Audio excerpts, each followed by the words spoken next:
నీకెలా తెలిసిందంటావు? మేము క్లోజ్గా ఉండడం బయట ఎక్కడో చూసిందంట. ఈ మ్యారేజెస్ అనేవి చాలా సెన్సిటివ్ టాపిక్స్ రా, చాలా జాగ్రత్తగా హ్యాండిల్ చేయాలి. ఇప్పుడు ఏం చేయాలరా? ఇప్పుడు ఏం చేయడానికి లేదు. ఆల్రెడీ అమ్మాయి వాళ్ళ ఇంటికి వెళ్ళి వాళ్ళకి జరిగిందంతా చెప్పేసి ఉంటుంది. జస్ట్ ఫేస్ ద కాన్సిక్వెన్సెస్ అంతే. రే రే రే రే నువ్వు ఇంకా భయపెట్టకరా ప్లీజ్. ఆ అమ్మాయి అంతటా ఆ అమ్మాయి గొడవపడి వెళ్ళిపోయింది అంటున్నావు కాబట్టి ఇలాంటి సిచ్యువేషన్స్లో ఇదే జరుగుతుంది. రే లావణ్యతో మా మధ్య ఏం లేదు, మేమిద్దరం ఫ్రెండ్స్ అని చెప్పిస్తే కొంచెం బెటర్ ఆప్షన్. కానీ లావణ్య అలా చెప్తుందంటావా?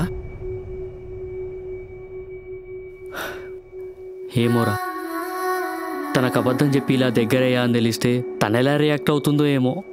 ఎంతైనా పాత ఫ్రెండే కదా, మాట్లాడి ఒప్పించు, లేట్ చేయకు.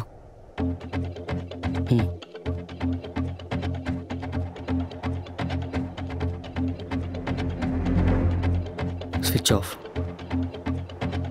గోవిందా గోవిందా. తన హెల్త్ కూడా బాగాలేదని చెప్పిందిరా. తన ఫ్లాట్కి వెళ్దామా? పద వెళ్దాం. పద.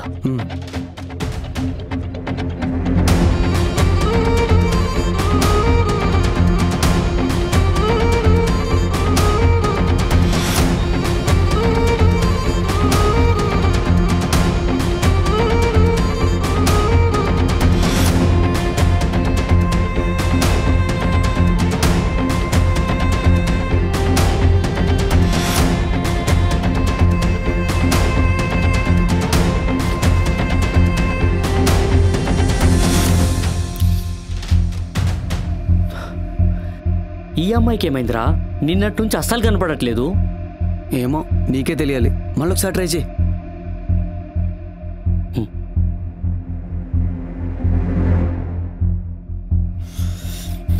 Switch off.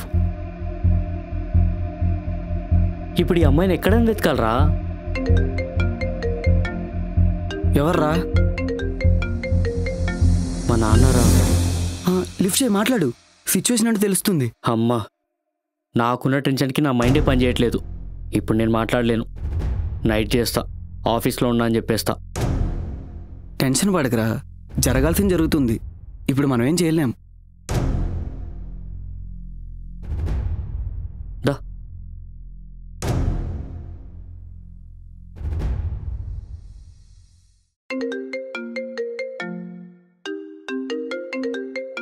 రే నాన్ స్టాప్గా బ్యాక్ టు బ్యాక్ కాల్ చేస్తున్నాడు రా. ఒకసారి లిఫ్ట్ చేసి మాట్లాడరా. అన్నిసార్లు కాల్ చేస్తున్నారంటే ఏమైనా జరుగుంటుందిగా. నాన్న అంటే అది చిన్న మిస్అండర్స్టాండ్ నాన్న, అంతే. వాళ్ళ నాన్నకు ఫోన్ చేశారు, అమ్మాయి ఒకటి ఇంటికి వచ్చిందంట. అడిగితే ఏం చెప్పట్లేదంట. తను గొడవ పడ్డారా? ఏం చెప్పట్లేదా? చిన్న మిస్అండర్స్టాండ్ నాన్న, నేను మాట్లాడతలే. చిన్న చిన్న మాట్లాడుకోవడం మామూలే. ఆ అమ్మాయిలా వెళ్ళిపోవడం ఏంటి? ముందు అక్కడికి వెళ్ళి ప్రాబ్లం క్లియర్ చేసి నాకు ఫోన్ చేయి. నేను చూసుకుంటలే, ఇంకేం ప్రాబ్లం లేదు. సరే, నేను చూసుకుంటలే. బాయ్. ఏంటంట్రా? ఇంట్లో ఏం చెప్పలేదంట. ఒక్కతే వెళ్ళింది కదా, మీ ఇద్దరేమైనా గొడవపడ్డారా అని అడుగుతున్నారు. అవునా? ఇంకా నేనే వెళ్ళి మాట్లాడతారా? సరే వీళ్ళు మాట్లాడు.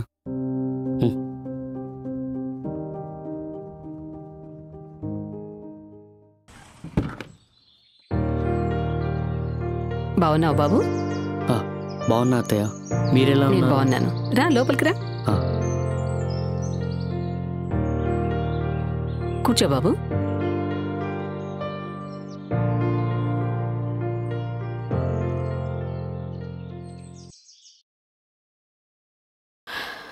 రామొచ్చాడు. రా మాన్సా.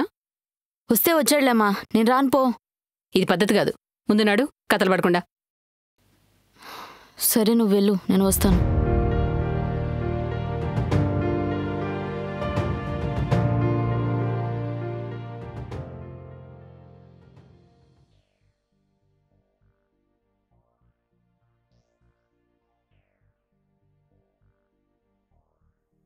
అత్తయ్య, మానస మానస లోపలుందమ్మా.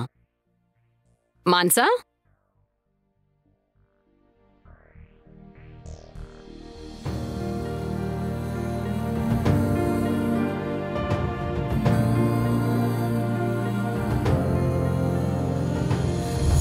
అసలు ఏమైంది బాబు? వచ్చినప్పటి నుంచి తను ఏం చెప్పట్లేదు. ఏదైనా గొడవ పడ్డారా?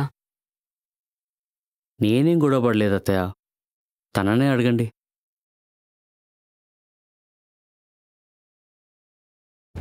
ఏం జరిగిందో ఇప్పుడైనా చెప్పమ్మా.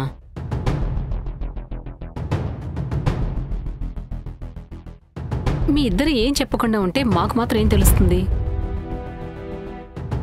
ఏం లేదత్తయ్య, చిన్న మిస్అండర్స్టాండ్ వల్ల ఇలా చేస్తుంది. యాక్చువల్లీ ఆఫీస్లో వేరే అమ్మా, ఏం లేదు, నువ్వు ఊరుకో. నువ్వు నోరు మూసుకుని కూర్చో. ఏదో చెప్తున్నాడు కదా, చెప్పని.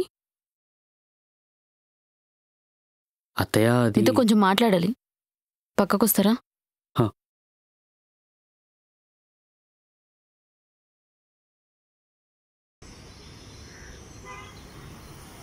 నాకు ఆ అమ్మాయికి మధ్య ఏం లేదు మను. ఏం లేనప్పుడు నాతో అబద్ధాలు ఎందుకు చెప్పావు? నేనేం చెప్పా? తనతో బయట అంతా తిరిగొచ్చి ఇంటికొచ్చాక ఆఫీస్ వర్క్ అని చెప్పావు. తనతో ఫోన్ మాట్లాడుతూ నేను రాగానే కట్ చేసేవాడివి. ఏంటని అడిగితే ఆఫీస్ కాల్. మరి ఇదంతా ఏంటి? సరే, తప్పే, ఒప్పుకుంటా.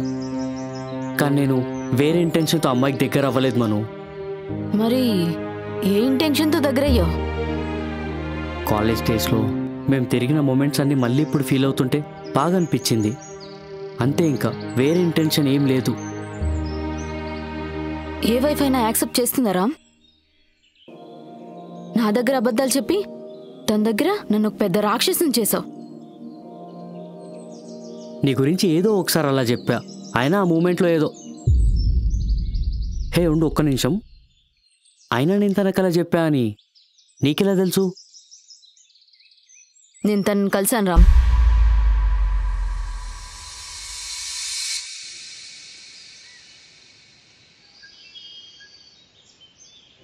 మీరనుకున్నట్లు మా మధ్య అఫేర్ అలా ఏం లేదు.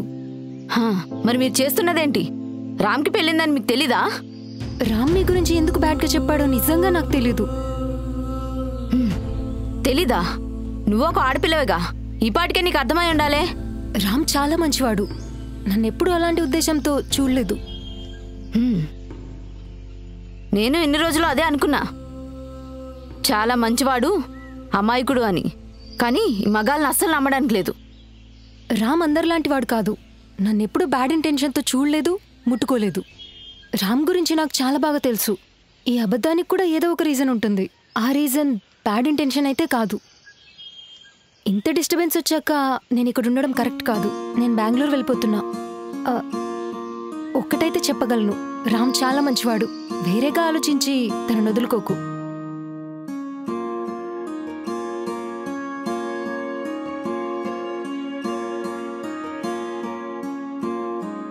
నీతో నేను ఎంతసేపు మాట్లాడుతున్నా అంటే దానికి కారణం నీకు తప్పు చేసే ఉద్దేశం లేదని నేను నమ్ముతున్నాను కాబట్టి. ఏ అమ్మాయినా దేన్నైనా తట్టుకోగలదేమో కానీ హస్బెండ్ వేరే అమ్మాయితో ఎఫ్ఐఆర్ పెట్టుకున్నాడంటే మాత్రం అస్సలు తట్టుకోలేదు. Sorry Mansa, I'm really sorry. నేను ఇప్పుడు ప్రామిస్ చేస్తున్నా, ఇక నుంచి నా మీద ఉన్న నమ్మకం అస్సలు పోగొట్టుకోను. నమ్మొచ్చా? ప్రామిస్.